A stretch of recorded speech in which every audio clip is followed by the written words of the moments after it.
Anis akan membincangkan sains tingkatan 3 bab 6.2 transformer bahagian 3. Objektif pembelajaran pada hari ini ialah menyelesaikan masalah menggunakan formula transformer. Berikut adalah transformer dalam kehidupan harian di mana terdapat kotak kawalan kelajuan kipas shielding. Telah menggunakan transformer dalam komponen kipas shielding. Di sini saya memperkenalkan rumus transformer. Vp bahagi dengan Vs adalah bersamaan dengan MP bahagi dengan Ns, atau Vs sama dengan Vp darab dengan Ns bahagi dengan MP.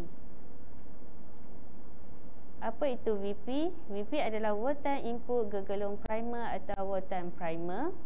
Vs voltan output gegelung sekunder atau voltan sekunder. Manakala MP ialah bilangan lilitan gegelung primer, Ns bilangan lilitan gegelung sekunder. Jom kita contoh. Tengok contoh 1. Ini gambaran bagi bentuk simbol transformer.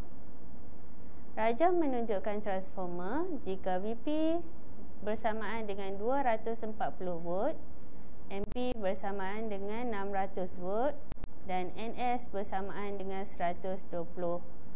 Hitung Vs. Mari kita selesaikan. Menggunakan rumus transformer, didapati Vs-nya adalah 48 volt. Betul? Betul. Tahniah semua.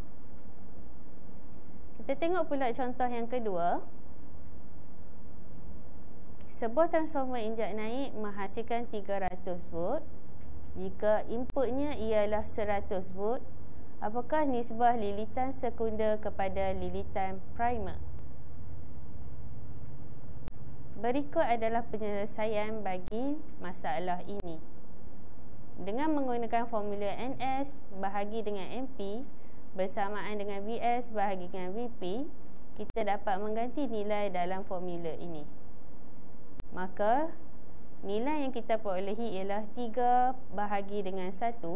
Dalam bentuk nisbah, kita akan kata nisbah lilitan sekunder kepada lilitan primer ialah 3 nisbah 1.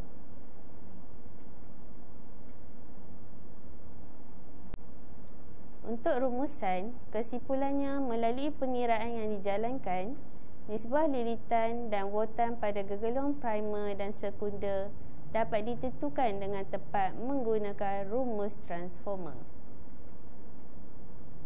iaitu Vs bahagi Vp adalah bersamaan dengan Ns bahagi dengan MP. Untuk rumusan yang kedua, ini adalah simbol transformer. Yang kedua, hasil pengiraan menunjukkan bahawa transformer ini bertindak sebagai injak naik ataupun injak turun. Yang ketiga, pengiraan ini membuktikan bagaimana transformer boleh meningkatkan atau menurunkan voltan dengan cekap. Itu sahaja daripada saya. Sekian, terima kasih.